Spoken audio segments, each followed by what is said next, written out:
Bom dia, boa tarde, boa noite, bem-vindos a mais uma edição de Pedro e Cora, o seu programa sobre transformação digital, sobre revolução digital, sobre o inferno que a internet faz na nossa vida.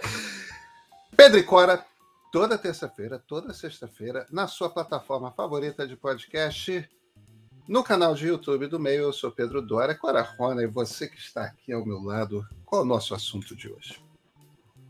Um assunto ligeiramente abstrato. NFTs. E Picasso no meio dessa história toda. NFTs. Você quer comprar um Picasso digital? Original? É original? Não sei, mas a gente vai conversar sobre isso. Vem com a gente.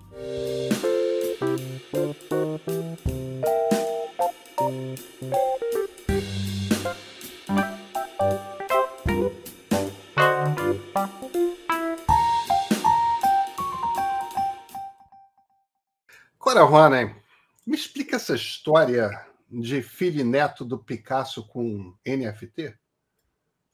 Menino, é uma coisa muito esquisita. É uma notícia que eu li ainda agora, que a família Picasso, Marina Picasso e seu filho Florian, quer dizer, Marina é neta de Picasso e Florian é bisneto de Picasso, pretendem vender uma cerâmica do Picasso por NFT. Os dois moram numa luxuosíssima casa em Genebra, onde receberam repórteres, apresentaram partes, não sei nem como é que foi esse processo, mas as pessoas dizem que puderam ver apenas pedacinhos do que eles pretendem vender, porque faz parte do processo esse mistério todo. Então, pelo que eu estou entendendo, é a foto de uma cerâmica do Picasso que será transformada em NFT e vendida para gente que eu acho que não sabe o que é NFT ou que quer surfar ou whatever, porque o NFT, nós já falamos aqui uma vez sobre NFT, ou acho que mais até do que uma vez, é o Non-Fungible Token. A coisa que não é pegável, né? A tradução que eles têm usado é tokens não fungíveis. Token é como se fosse uma moeda. É uma coisa, né? É. Enfim, token, até o ponto não tem tradução em português, que se chama token.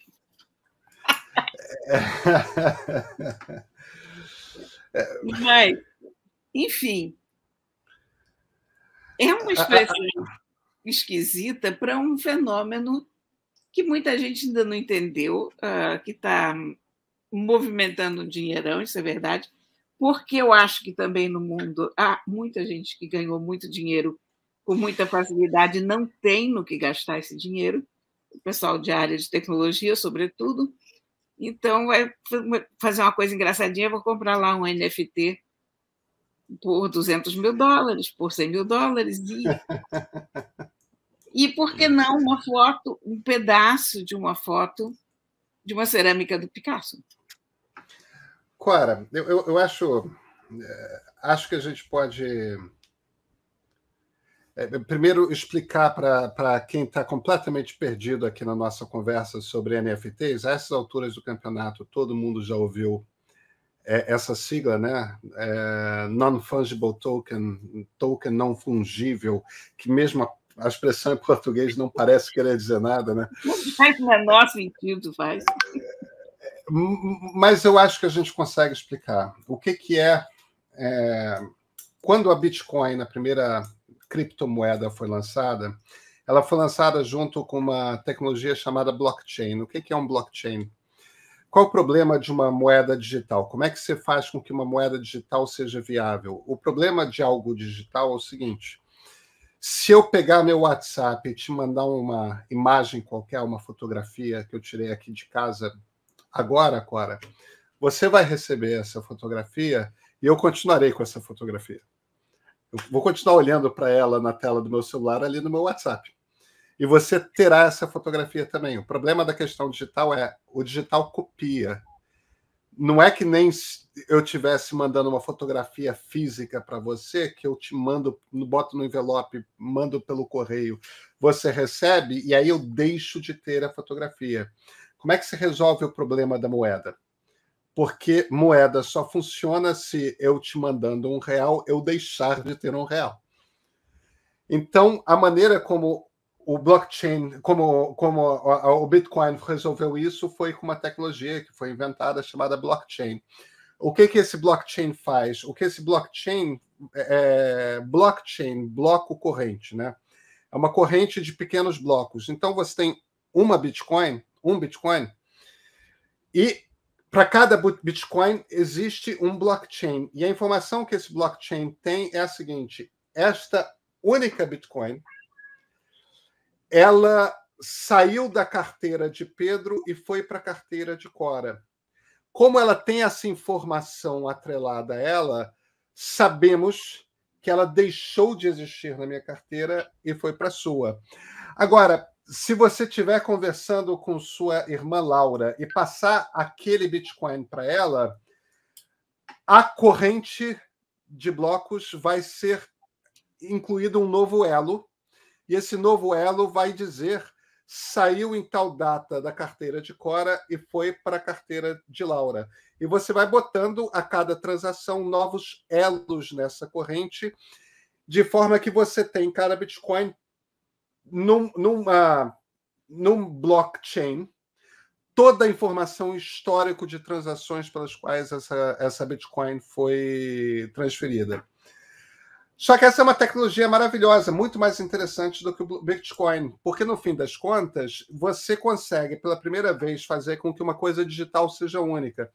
Então, uma carteira de identidade, por exemplo, se eu quero ter um registro geral, né, um RG do Pedro, eu preciso ter a garantia de que aquele registro geral foi produzido, sei lá, pelo Ministério da Justiça, e que é único e nunca foi mexido, nunca foi manipulado, não tem nada. Como é que você faz isso? Você constrói um blockchain. A cada mudança haverá uma informação nova no elo.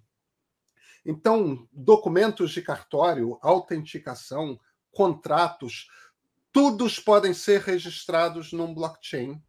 E o blockchain te dá a garantia de que aquilo não foi mudado. Uma obra de arte digital passa a ser possível no momento que você transforma essa obra de arte num NFT. O que é esse NFT? É um blockchain. Aquilo diz que aquela peça é única. Agora, aí você vai se virar e vai fazer a provocação evidente, que é o seguinte: tá, tudo bem, mas a gente está falando de uma foto de uma cerâmica do Picasso. Todo mundo tem essa foto. O que você de fato tem que é único? Uma resposta que o Tony Di Marco dá que me convence é o seguinte: a gente não coleciona autógrafos de... Não tem gente que coleciona autógrafos de celebridades? Pois é, aquela foto do Henri Cartier-Bresson, daquela cena bonita do sujeito saltando em cima de uma poça em Paris, todo mundo pode ter uma cópia, mas a única pessoa que tem a versão digitalmente autenticada daquela foto sou eu. É uma coisa colecionável. E essa coisa pode aumentar de valor ou diminuir de valor, porque seres humanos colecionam coisas. E peças de coleção, em alguns momentos, têm maior valor, outros momentos têm menor valor. Eu acho, Cora, que não é necessariamente uma picaretagem. Eu acho que é uma exploração de um mercado novo, de algo diferente. Eu acho que tem uma conversa até mais interessante, não mais interessante, mas igualmente interessante, que a gente pode depois ter, que é sobre a Web3, né? Que muita gente no Vale do Silício diz que isso vai... O NFT, o blockchain, vai inventar uma internet radicalmente diferente, no qual todos os problemas que nós temos na internet de hoje serão resolvidos. Eu acho que o blockchain resolve muita coisa, sim. O NFT eu te confesso que eu ainda não internalizei NFT. No seguinte sentido,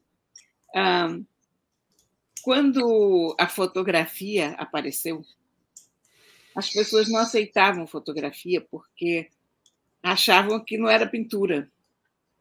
E não era mesmo. E não era, de fato não era. Mas as pessoas achavam que faltava ali a mão do artista, que aquilo não... Enfim, menosprezavam muito a fotografia. A fotografia foi muito atacada por não ser o que de fato não era, quer dizer.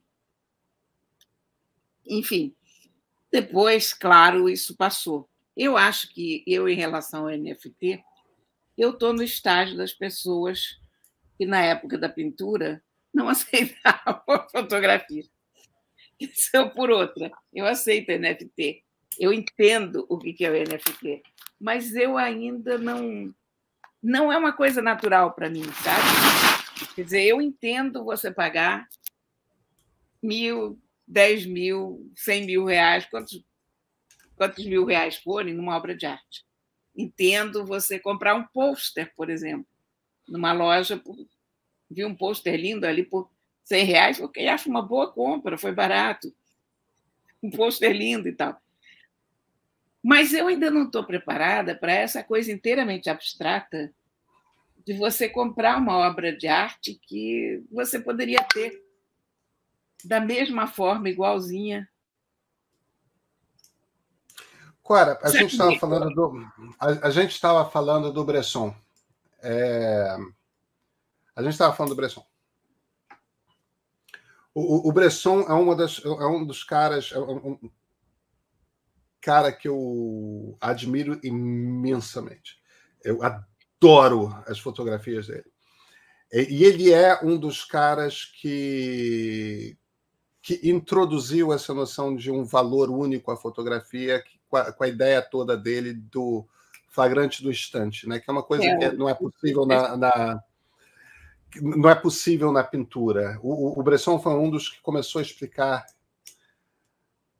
até pela experiência que ele tinha como fotógrafo, e um cara que compreendia profundamente de arte e tudo mais, composições sofisticadíssimas que ele era capaz de produzir num instante de olhar. Tal. Eu, uma vez, entrei no site da Magnum, que é a agência de fotógrafos que ainda é dona dos direitos da obra do Bresson. Entrei no site da Magnum e eu quero comprar uma foto do Bresson para ter em casa. Era um troço absurdamente caro. Era um troço muito caro. E nem era uma foto particularmente conhecida, não. Era um torso nu de mulher, você só vê um pedaço dele assim na água, no rio. Não era uma foto particularmente conhecida dele, não é uma foto particularmente icônica, também não é uma foto desconhecida, mas era uma coisa assim, milhares de dólares. E o que a Magnum dizia era essencialmente: olha, essa foto é ampliada direto do negativo. Você vê a moldura do negativo, porque era uma maneira como o Bresson dizia que tinha que... o Bresson não acreditava em editar fotografia, né? Você não amplia um pedaço, não. É o quadro inteiro. Então, as ampliações que ele fazia, você sempre vê a moldura do negativo, para provar que é exato, que ele compôs no olhar a foto. E o pior é que ele usava uma Leica, né? Então ele compunha no olhar em parallax. Ele não era uma câmera, não era uma câmera reflex que você vê exatamente a imagem que será registrada no negativo, não. Ele tinha que fazer o cálculo no olho do desvio que existia entre o que ele estava vendo pelo vidrinho da câmera e aquilo que seria registrado pela lente no negativo. Enfim, a gente fica horas aqui conversando sobre isso.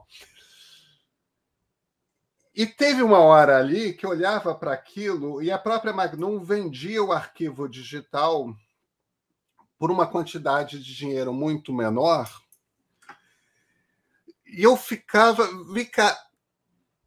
por que comprar o arquivo digital com alta resolução, que eu posso ir da esquina e imprimir no papel que eu quiser, inclusive num papel fotográfico de boa qualidade, é um preço, e uma das cópias limitadas feitas diretamente do negativo é um outro preço, mas tipo, centenas de vezes mais caro. O que o negativo traz que o arquivo digital não traz? Eu não sei te responder essa pergunta. No fim das contas, eu não comprei sequer o negativo. Eu fiquei tão atordoado com a diferença. Eu não comprei nem o arquivo digital. De tão atordoado que eu fiquei com a diferença. E, no entanto, é algo que colecionadores compreendem perfeitamente bem. Ninguém vai discutir, não, mas isso aqui é... O Bresson só autorizou que, sei lá, 100, 200 cópias fossem feitas em cima desse negativo. Eu sou dono de uma das 200 cópias. Tudo o resto é foto da foto, é reprodução da ampliação, é reprodução de... Eu acho, Cora, o que eu quero dizer no fim das contas é que não me parece que tenha nenhuma diferença essa discussão da discussão em relação a NFTs. Ah, não, é a mesma discussão. É a mesma discussão, mas eu também não entendo isso, sabe? Quer dizer, eu entendo um pouco mais a discussão entre negativo e a cópia em papel, com o carimbinho da Magnum atrás e tal, porque a gente já está lidando com esses materiais há muitos anos. Então, esses materiais, a gente consegue pegar, a gente consegue segurar um negativo, a gente pega aquela foto feita na máquina, e você ainda pensa, eles imprimiram isso lá em Paris. Em cima do negativo, de um filme que foi revelado pelo Bresson, né? 50 mil euros, mas olha, né? Enfim, o que eu acho que talvez eu não tenha, nem você, seja essa coisa do colecionador, o espírito do colecionador que consegue distinguir entre uma coisa e outra. Eu não tenho a necessidade de possuir um troço que é único.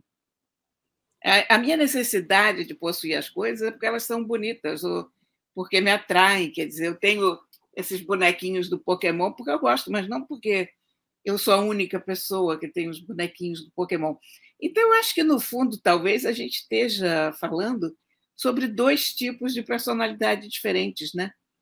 Quer dizer, a pessoa que faz questão de uma coisa única e a pessoa que se contenta com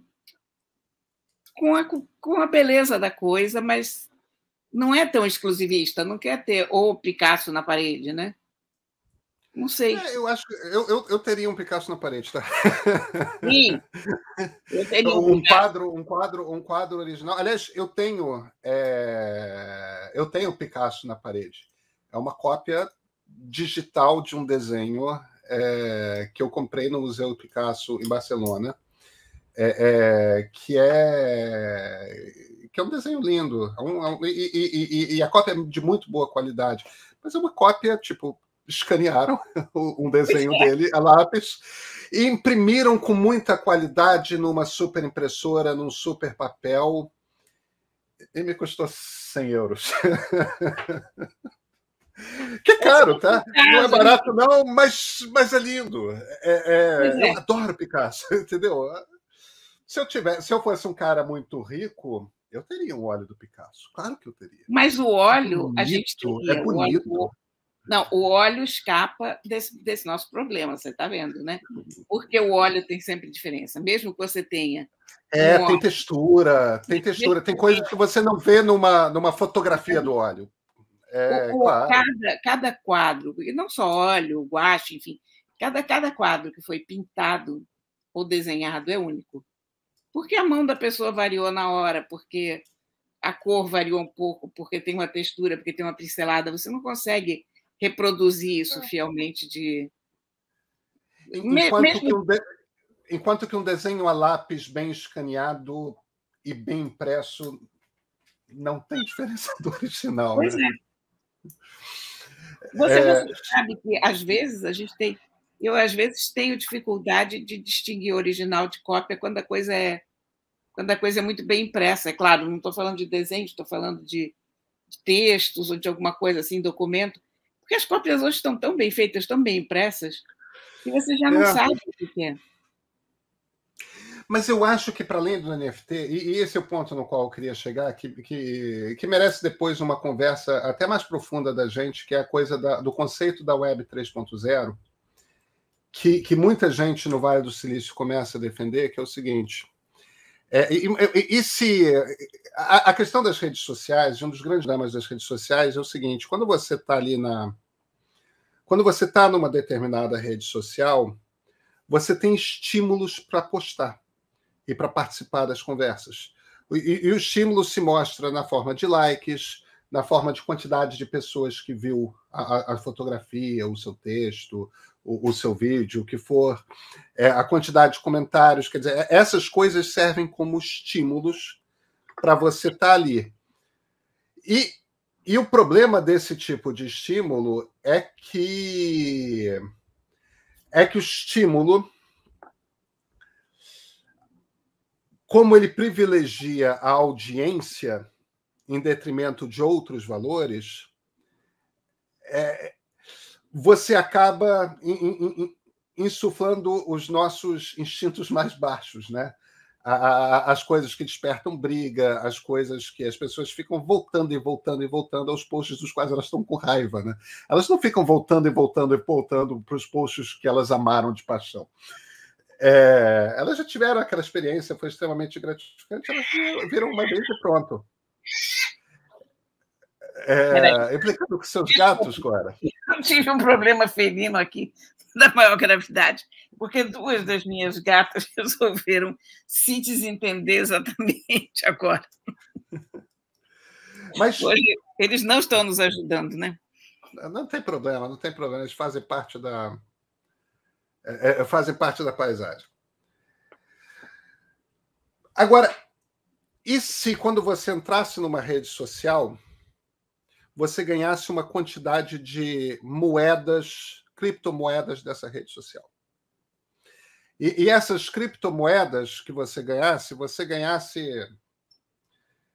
você entrou no Instagram e por você entrar no Instagram, você ganha 100 instas.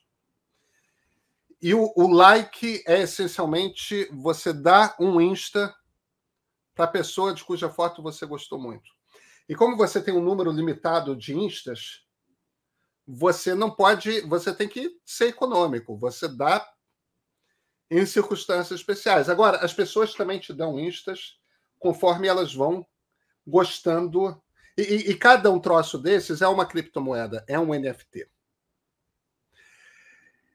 Conforme uma rede começa a ficar mais e mais e mais popular, aqueles instas, se você, afinal de contas, quer dar mais instas do que você tem, porque ou você ganha instas criando naquela rede, ou você vai num mercado e compra instas para você continuar distribuindo para as pessoas. Ou então você troca pelo excesso de faces que você tem, que é a moeda do Facebook. Ou pelo excesso de... Você faz uma troca e tal. A vantagem de você transformar em mercados esse negócio é que quando você transforma numa economia, o dar o like não é uma coisa mais de graça, entre aspas. Não necessariamente você está trocando dinheiro, mas você está trocando uma moeda corrente que tem um determinado tipo de valor que pode ou não representar no mercado lá fora um valor em dinheiro. Se muita gente estiver querendo comprar instas, você pode pegar alguns instas seus e botar à venda. Ou você pode comprar instas para você dar likes àqueles de quem você gosta muito. Primeiro, Cora, isso vira uma monetização inteligente, no qual as pessoas decidem te pagar. Entendeu? Você, Cora Rona, você é tão boa de Facebook, eu tenho tanto prazer em ler os seus posts, eu quero te dar um face para esse post aqui. Aliás, esse aqui em particular, não. Para esse eu quero dar 5 faces, porque foi uma experiência tão rica. Se você começa a blockchainizar, a NFTizar a internet, a mecânica da rede se torna uma mecânica completamente distinta. E quebra a coisa de... As redes, o Facebook, o Instagram, tudo mais, hoje, praticamente todo o dinheiro que se faz pela massa de audiência que essas redes têm vai para as redes, né? Vai para os donos das redes. Numa estrutura assim, é claro que o dono da rede, por controlar um mercado de uma determinada moeda, ganha dinheiro, porque, afinal de contas, ele tem a máquina de produção daquela moeda. Ele é o corretor da história. Mas todo mundo que traz valor para aquela rede é também remunerado com aquela moeda interna. E como você tem essas corretoras externas... Essa é a ideia da Web 3.0, na qual muita gente acredita que a internet tende a se transformar, e isso muda radicalmente a internet. E quando você para pensar que o NFT é só um degrau para você chegar a esse ponto, em que você, na verdade, está começando a construir o hábito do valor da coisa digital por si, entendeu? Isso começa a construir uma cultura que viabiliza essa Web 3.0, que eu acho que agora vai ser uma web muito melhor e muito mais interessante do que a atual. Olha, você já tem os primeiros passos nessa direção na atual web. Você tem no YouTube, em várias lives, você tem gente que paga pelas perguntas. Então, você está fazendo uma live, entra um cara lá, te paga $2, $5, para que você responda a pergunta dele. Enfim, já se começa a criar essa ideia de que o trabalho na rede, de que o conteúdo da rede vale alguma coisa. Tem muita gente também que trabalha na base das vaquinhas, né? Você assina a pessoa. Tem os sites exclusivos, que são os exclusivos para sócios, né? Os OnlyFans. E não são necessariamente coisas sexuais. Né? Sim, é verdade. O próprio OnlyFans tem uma quantidade imensa de gente que faz coisas que não envolvem nenhum tipo de nudez, quanto mais sexo, né? Então, eu acho que a gente está começando a dar os primeiros passos nisso, e eu torço para eu estar vivo aqui e pegar essa onda, porque meu filho, até hoje, eu só trabalhei de graça para a internet, sabe? Clara, não, mas eu acho que não demora muito, não. Acho que não demora muito, não. Tomara. Nos vemos na sexta, Clara? Sim, senhor. Então, até sexta-feira.